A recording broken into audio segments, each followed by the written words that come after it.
We praise you. In Jesus' name we pray. Amen. Amen. Sige po, remain standing. So we're gonna read our scripture for today. So before that, can you greet to your seatmate, Happy New Year. Happy New Year. So as we face New Year, sabi nga, new blessing, new beginning. But meron din mga, tama yung pastor, meron challenges. At meron din pong tinatawag na suffering. Pero kailangan lang tayong maghanda, prepared, para when we face this kind of suffering, ay ready tayo. So, we'll read this scripture first. Okay? Beloved, do not think strange concerning the very trial which to try you, as though some strange thing happened to you, but rejoice to the extent that you partake of Christ's suffering, that when His glory is revealed, you may also be glad with exceeding joy. If you are reproached for the name of Christ, blessed are you, for the Spirit of glory and of God rests upon you. On their part, He is blasphemed, but on your part, He is glorified. But let none of you suffer as a murderer, a thief, an evildoer, or subvert busybody in other people's matter.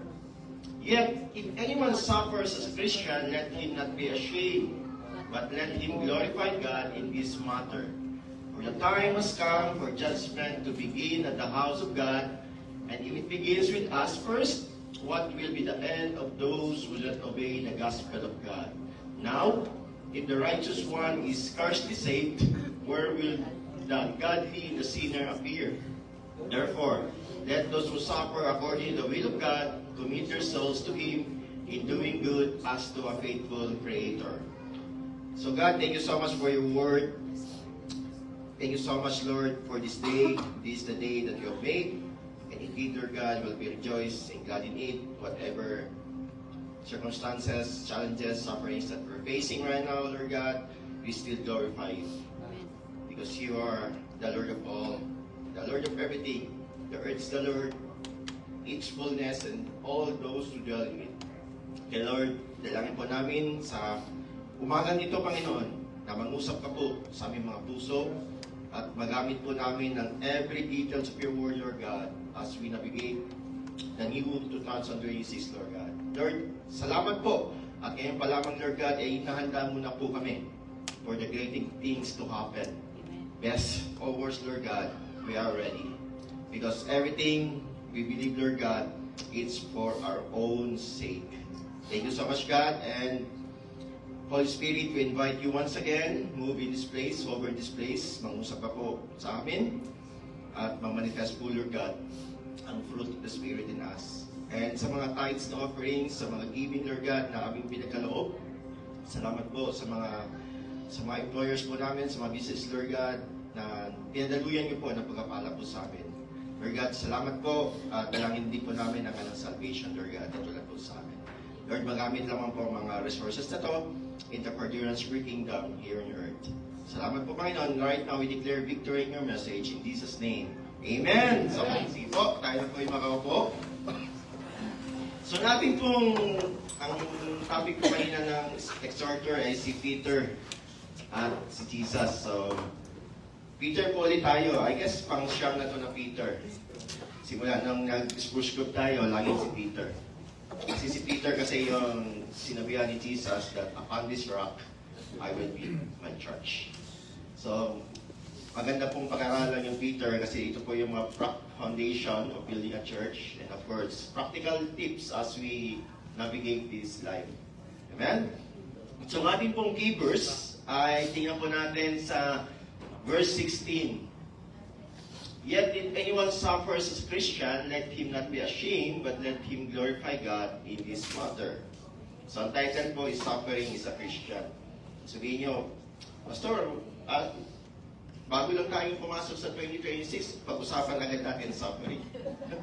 Hindi blessing. Kasi po kalatohan mga kapatid, hindi lang naman po tayo nakapagmana ng blessing, nakapagmana din tayo ng suffering.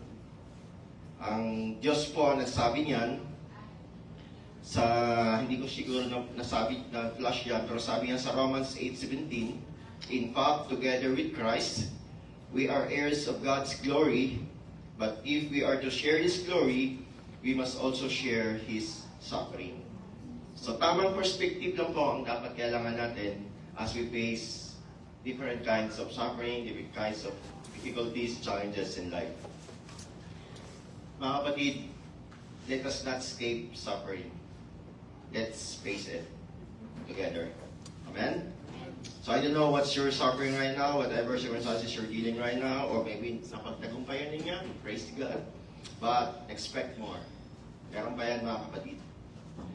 So ang ating title po ay, nakita niyo na po siguro to sa video clip. Sabi po dito is, Suffer Now, Suffer Later. Can you say it? Suffer now, suffer. Parang walang pagkaiba. Suffer and Suffer. suffer. Ano pa yan?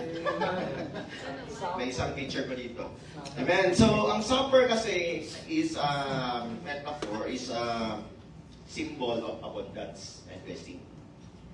Pag sinabing suffer, di ba, sa kapagkainan, feast yun eh. So, maaaring nagka-suffer tayo ngayon, but in the future, we're gonna have blessing and abundance.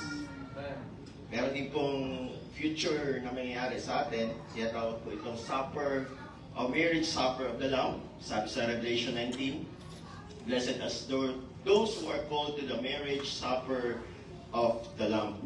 Amen? So nawa magkasama tayong lahat in the future. So before we dig in deeper sa points na ating pag-aaralan today, ipakita ko po muna ito isang picture. Ganito. If you see this kind of photo, sino pong tao or person ang maalala ninyo? Jesus. Of course, Jesus Christ, right? Cross. Ngayon, pag makita niyo pong photo na to, ask yourself, or maybe you can ask someone, yung suffering ba na naranasan mo ngayon is more than the suffering of the Lord Jesus Christ? Wala ata tayo sa kalingkingan niya, no? So, matindi po itong sinuffer ni Jesus Christ. Nakita niyo po yung picture, merong nails, actually 3 nails yan eh. 3 nails, 1 cross, pag i-add mo yan, forgiveness. Yan po yung ina-offer ng Lord sa atin. So hindi lang po physical suffering ang naranasan ni Jesus. He even experienced mental, maybe, kasi matinding humiliation yun eh, di ba? Mental, psychological, emotional sufferings. He was slandered. He was even spitted, right? In the face. And all the negativities ay sinabi na po sa kanya. Do you imagine how great is the suffering of the Lord Jesus Christ? And he even almost gave up, right? Sabi niya, Lord, take away this suffering from me. But in the end, sabi niya, not my will, but your will be done. Tandaan po natin, mga kapatid, 1 cross, 3 nails, equals forgiveness. So man and women of God, declare po natin itong next verse na to, Romans 8:18. Sabay-sabay po natin basahin. For I consider that the sufferings of this present time are not worthy to be compared with the glory which shall be revealed in us. Amen? So, suffer now, suffer later. Kinanta natin kanina yung lampe, or is the lamp? Hindi tayo nagpusta. Okay. Pero, minsan kinanta natin ito very light. Nawa, next time na kantahan natin ito, bigyan talaga natin ng diin. Yung reason, story behind ito. Diba? Sabi nga dito sa isang lyrics, pwede mong kantahin natin. Okay. Sabi nga, thank you for the cross, Lord. Thank you for the price you bearing all my sin and shame. In love you came and gave amazing grace. Amen? Amazing grace, mga kapatid. Amen. Binigay sa atin. Amazing. Great. Right? Grace means unmerited favor. We don't deserve it, but we have it. Free gift from God. So Peter, with the inspiration of the Holy Spirit, give us 4 practical tips regarding our suffering as a Christian. Nawa magamit natin ito as we face 2026, and I believe hindi lang blessing, meron mga suffering along the way. Either physical, emotional, relationship, marital, mental, financial, spiritual, may mga ganong bagay. So number 1, we must expect suffering. Expectin natin yun. Huwag tayong ma-surprise. Do not be surprised. No surprise elements ang suffering. Kasi when you expect, you will not be surprised, right? You will be surprised only when you don't expect. So sabi po ni Pedro, Beloved, do not be surprised of the fiery trial when it comes upon you to test you as though something strange were happening to you. So mga kapatid, hindi na po strange ang suffering. Do not be surprised. Ano bang perspective nyo bilang isang Christian? Christian ba is full of comfort? No. In reality, there's some discomfort, right? Maybe our expectation as a Christian is like a bed of roses, but in reality, it's a bed of nails. Maybe as a Christian, you expect that life is full of harmony, but sometimes life of a Christian is full of persecution. Sometimes you think that life of a Christian is full of approval, but sometimes lots of rejection. Right? So expect suffering. Do not be surprised. Of course, we can set the bar high as a Christian, but don't expect much that it's all about blessing, but sometimes there's suffering. Amen? Sometimes we count chickens before they hatch, right? But in reality, mga kapatid, we can say that suffering is a way of life. Blessing is a way of life. Blessing is a way of life. Suffering as well is a way of life. It's just a matter of perspective. Amen? Kasi po sabi ni Peter, kung di naman natin yung sulat niya sa James, Dear brothers and sisters, sulat niya po sa atin, when troubles of any kind come your way, consider it an opportunity for great joy. Wow. Paano nangyari yun? Suffering na nga, troubles na nga, opportunity for great joy pa. So, kung balikan po natin yung ating college days, high school, sino ba sa inyo ang happy pag darating na exam? Wala. Pero kung nag-study ka, nag-aral ka, excited. Hindi lang naman happy pag during exam ata yung mga parents. Kasi bayaran ng mga tuition. Amen. But if you are ready, kasi excited tayo to face the exam, to face the test, right? Kasi yung napag-aralan mo, ibubuhos mo doon sa exam. Amen? So our suffering is considered as well a test of faith. Because, ano nga yung lagi nang sinasabi? A genuine faith is a faith that is tested. So great joy. Wow. So if you're facing a suffering right now, have joy in your life. Because it's an opportunity for your endurance to grow. In next verse, for you know that when your faith is tested, your endurance has a chance to grow. Amen? So makakanta tayo ng Let It Grow, Let It Grow. Amen? Pagdating sa mga testing.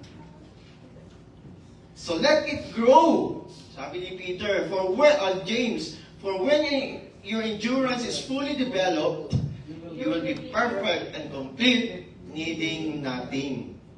The last phrase is the best definition of the word shalom or peace. Dahil yung sinasabi, shalom is nothing missing, nothing lacking, nothing broken. And peace, if we have this perspective, so we have peace. Suffering may come, trial may come, test may come, we have peace. Amen? We have a shalom, but it's not an absence of suffering, but the presence of God. A complete peace and order in every area of our life. Kaya sabihin nyo sa katabi nyo, expect suffering, don't be surprised. Amen. Number 2, when facing suffering, exalt God and rejoice in suffering. Another hard suggestion na naman ni Peter. Challenging masyado ito. How can we worship God if we are full of worries? Right? How can we give a testimony if we are full of tests? How can we declare triumph if we are full of trials? But Peter said, rejoice in so far as you Christ suffering, that you may also rejoice and be glad when His glory is revealed. If you are insulted in the name of Christ, you are blessed, because the Spirit of glory and of God rests upon you. Actually, I'm having a hard time meditating this. Kasi paano nga ba mag-rejoice in times of suffering? However, mga kapatid, we have an option. We can trade, we can swap, we can barter our sorrows, our suffering in exchange of God's joy. Amen? Pwede natin ipagpalit. Sabihin natin kay Lord, Lord, trade tayo. Akin na yung joy mo, ito na yung suffering ko, ito na yung sorrows ko. Remember, we have a generous God. Right? In the next verse, sabi, if you need wisdom, hindi lang wisdom, lahat ng fruit of Spirit, pag hinihin natin yan, ask our generous God, and He will give it to you. He will not rebuke you for asking. So yun lang pala ang key, ask. Amen? Sino pa nakatry na mag-trade ng car? I traded my car recently. So I don't know, I thought it's like, ang hirap, kumbaga, emotional stress ata mag-trade ng car, something like that. Kasi, from different bank to another bank, and so may process, iniisip ko, perspective ko. But trading pala a car is like very smooth. No headache. Kasi gusto ng mga dealer na walang headache para trade ka ng trade. Amen? So, ganun din po ang pag-trade natin sa suffering natin in exchange of God's joy. Smooth lang po yan, mga kapatid. Tandaan niyo po yung kanta na kinanta natin last Sunday. I'm trading my sorrows, I'm trading my shame, I'm laying down the joy of the Lord. I'm trading my sickness, I'm trading my pain, I'm laying them down for the joy of the Lord. Ang sagot, ang response natin? Yes, Lord. Lord, yes, Lord. So, I believe, kasi second time natin narinig to, last Sunday and this Sunday, this will be our vocabulary this 2026. Laging yes, Lord. Wala nang no. Pag tinawag tayo ng Lord, pag gusto ng Lord na mag-serve tayo, yes lang tayo ng yes. Amen? Of course, meron salitang no, saying no to sin. Doon natin magagamit yung no. Pero pag sa mga ganitong gawain, laging yes. Amen? So, exalt God, praise Him in times of suffering. Rejoice. Amen? So number 3, of course, in times of suffering, we need to examine ourselves. Two kinds of suffering. One is the result or the consequence of doing sin or wrongdoing. That's why there's some consequence, right? If you kill somebody, or maybe that's too much sin, or if you steal someone's property, and the judge will judge you and put you in prison, so that's your suffering. You're in prison right now for doing wrongdoing. And also sometimes, if you're overspeeding, then the police caught you, you're gonna pay for the penalty of that. That's the consequence, right? It's suffering as well because $300 ba to pay? Bayad. For yata yun. So wag tayong mag-happy na mag-collect ng ticket. It's not a good habit. Another kinds of suffering is yung suffering that allowed by God. So, result of our sins and allowed by God. And very best example, kung basahin niyo po yung book of Job, nandun po yun. Basahin niyo lahat yun, allowed ng God, yung suffering na naranasan ni Job. Amen? So, in verse 15, sabi po dito, let none of you suffer as a murderer, a thief, an evildoer, or as a busybody and people's matter. So, ito po yung mga result of suffering through this consequence, through this thing. Pero napansin niyo po dito, yung busybody, ano bang another term of busybody? Gossiper. Or also known as Marites. Na-line up siya sa great crime. Murder, thief, and evildoer. So matindi pala itong gossiping. Amen? Nakakasira ng buhay. So sometimes we suffer by saying bad things to someone. So, paano makakatulong ang God sa iyo? Amen? Because it's a result. Makakatulong ang God, of course, if you repent. Right? Anything we do bad in our perspective, if we repent, God will make a way. Amen? He always forgive us. Pero sabi dito, if anyone suffer as a Christian, let him not be ashamed, but let him glorify God in this matter. I don't know kung may experience kayo, nakasuffer kayo ng mga suffering, mga pain. Then, in the end, ma-question nyo si God, God, ba't ko naranasan ito?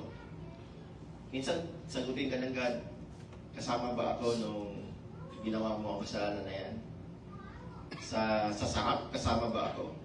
Ngayon, sa hirap, tinatawag mo ako. Amen?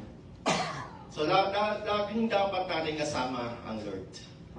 And I believe, marami tayong naranasan ng mga suffering, either mental, emotional, and as a pastor, I'm not exempted.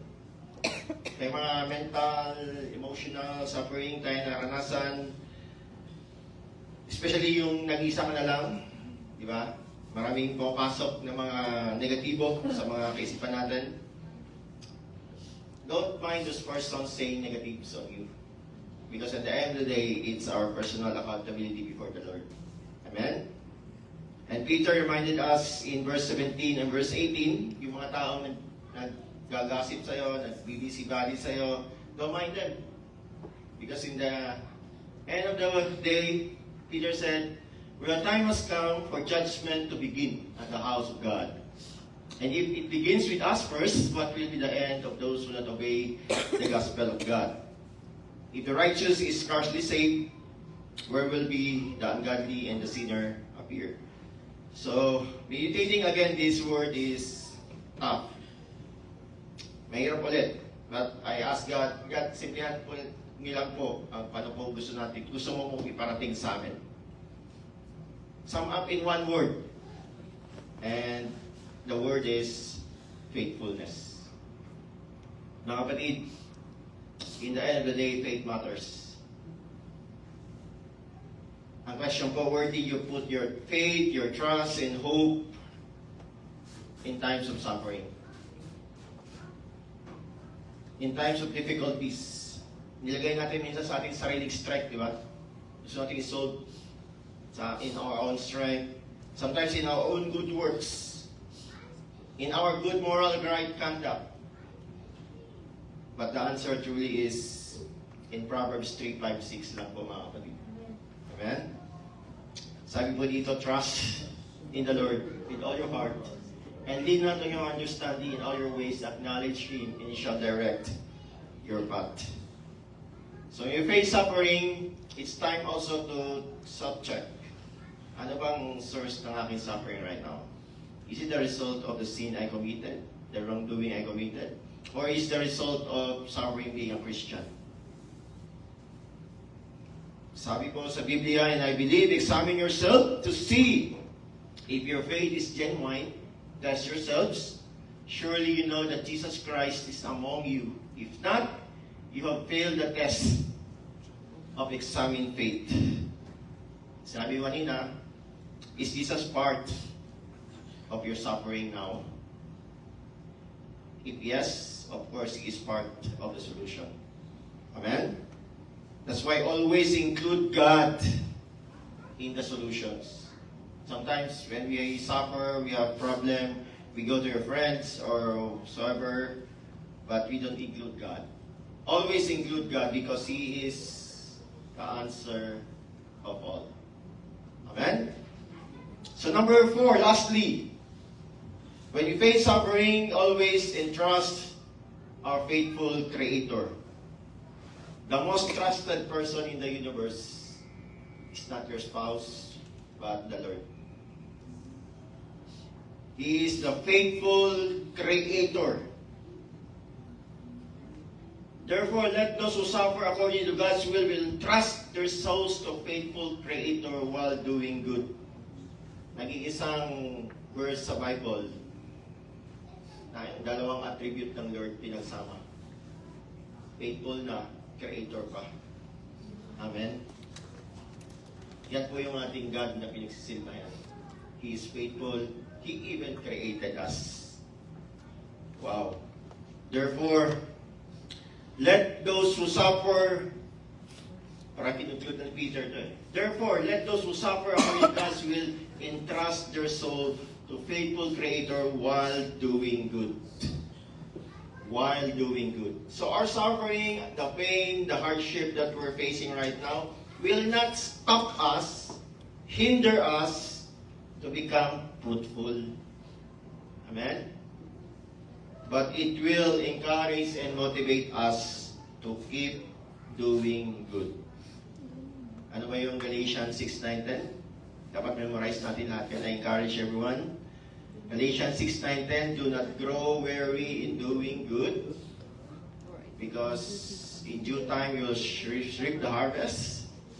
And if you have opportunity, do good to all, especially the household of faith.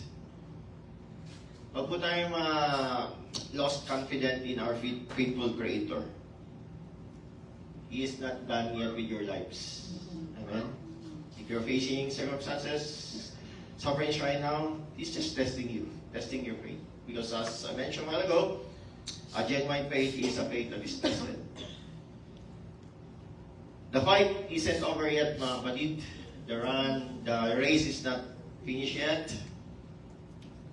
The best is yet to come. Just put our 100% trust to our faithful Creator. He is not done yet with you, with us all. Amen? Kung meron siyang inumpisahan sa atin ngayon, siya rin po ang magtatapos. Huwag tayong mawala ng kumpiyansa sa ating Amang nasa langit. Kasi malinaw po, Philippians 1:6, being confident of this, that He who began a good work in you will carry it to completion until the day of Christ Jesus. Kaya sabi po dito, carry on. Di ba? Carry it on. Kaya sabihin nyo sa katabi nyo, carry on. Trust our faithful Creator. Amen. So, yun po yung message today. A very short message. Very straight to the point. And let's summarize it. Suffer now, suffer later. Suffer now, suffer later. So, number one, expect suffering. Do not be surprised. Exalt God, rejoice in times of suffering. Examine yourselves, do not be ashamed, and entrust our faithful Creator. So sabi nga, self-examination. Tanong natin yung sarili natin. Am I really a co-heir of Jesus to God's glory? O in Tagalog, tagapagmana ba talaga ako? Mga kapatid, oo. Tagapagmana po tayong lahat sa blessing na darating, at sa suffering. Amen? Romans 8:18, and since we are His children, we are His heirs. In fact, together with Christ, we are heirs of God's glory. But if we are to share His glory, we must also share His suffering. So suffering is a must. But I rather suffer now and to be at the marriage supper of the Lamb later. Amen? Jesus Christ's death and sacrifice, mga kapatid, isn't worthless. It's for our own good, for our own sake. We don't deserve the unmerited favor, but we have it right now, the grace. Amen? And as we face 2026, it's appropriate that let's worship God in spirit and truth. He deserved everything. He did it all. Indeed, He's worthy to be praised in worship. I'd like to request the music team. Let's sing it again. The word is the Lamb. I'd like everyone to rise up. And this time, bigyan talaga natin ng deeper meaning. The word is the Lamb. While singing this, let's imagine what transpired 2,000 years ago. That the greatest person named Jesus Christ hung Himself in the cross, pierced with 3 nails, and given us forgiveness. We deserve to be punished, to be penalized, to die because of our sins. But He did it for us. So He is worthy to be praised. He is worthy to be worshipped. Because He's given us the free gift of eternal life. No such deeds will contribute to that gift. No such effort. It's completely free. We hope and pray na ma-absorb natin yon sa ating mga puso na ating tinanggap ngayon ay libre. Libreng regalo, libreng grasya. So our suffering right now is not worth comparing to the suffering that Jesus experienced 2,000 years ago. Kaya patuloy tayo mga kapatid. Wala pa sa kalingkingan ng ating mga naranasan ngayon. It's just a matter of perspective. Na meron pong nag-a-await sa ating great things. Jesus Christ is not done with you yet. May Jesus Christ, the one who started the journey with you, will finish it until the completion or until His coming. So, muli awitin po natin, pasalamatan po natin. Thank you for the cross, Lord. Thank you for the price you paid, bearing all my sin and shame. In love you came and gave amazing grace. Thank you for this love, Lord. Thank you for the guilt-pierced hand. Wash me in your cleansing flow. Now all I know, your forgiveness and embrace. Worthy is the Lamb, seated on the throne. Crown you now with many crowns. You reign victorious.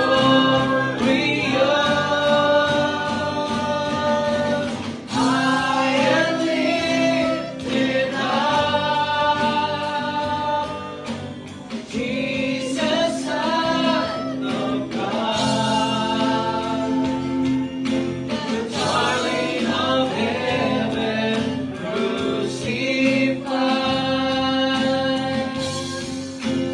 Worthy is the Lamb.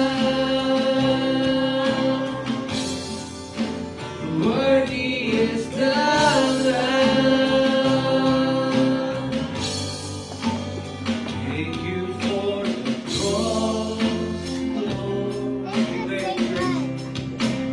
Thank you for the price you paid, wearing all my sin and shame.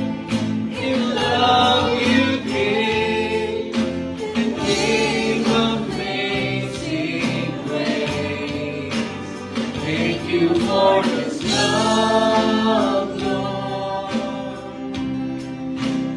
Thank you for the guilt-pierced hand. Wash me in your cleansing flow. Now all I know, your forgiveness and embrace. Worthy is the Lamb, seated on the throne.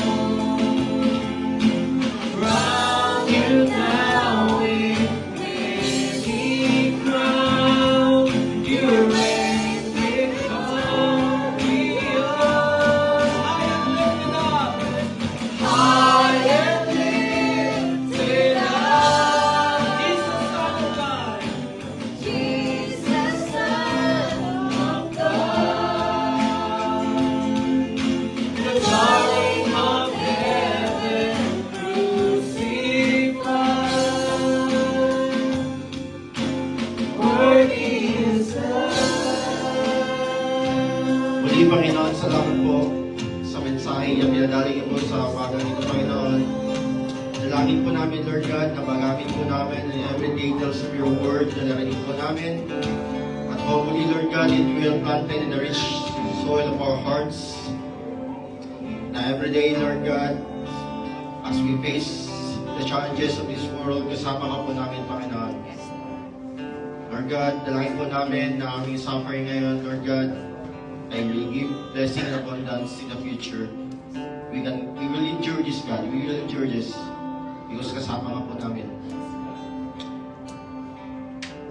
And Lord, dalangin po namin na samahin niyo kami sa aming takbuhin At matapos po namin ang race that you set before us. And we'll fight the good faith and we'll keep the faith. We'll hold on the faith, Lord God. Wala pong bibitaw sa amin, Panginoon. At one day, we'll be in the long table in heaven and partake in the marriage supper of the Lamb. Mga kapatid, the best is yet to come. The best is yet to come. Mommy. Just hold on to your faith. Trust the Lord always. And do not lean your understanding. And the God of all Creator, the faithful Creator, will direct our paths. And even give us a good success. Pakawakan po natin ang kanyang promises that He will never forgive, abandon us. He will never leave us. He will never forsake us. He will be with us along the way, and we will gonna endure up to the end, because it will give us the goodness of salvation. Lord, thank you so much. Thank you so much, Holy Spirit. As we raise our hands towards heaven, with expectant, excited heart, the Lord bless you and keep you. The Lord make His face shine on you, be gracious to you, and even manifest the fruit of the Spirit in you. The love, the joy, the peace, patience, kindness, goodness, faithfulness, tenderness, self-control will manifest in our lives. The Lord turn His face toward you and give us all peace. And that peace is the complete peace. The blessing of Shalom be upon us. Nothing missing, nothing broken. And we receive them in the name of the Father, and of the Son, and the Holy Spirit. And all the children of God will say aloud, Amen.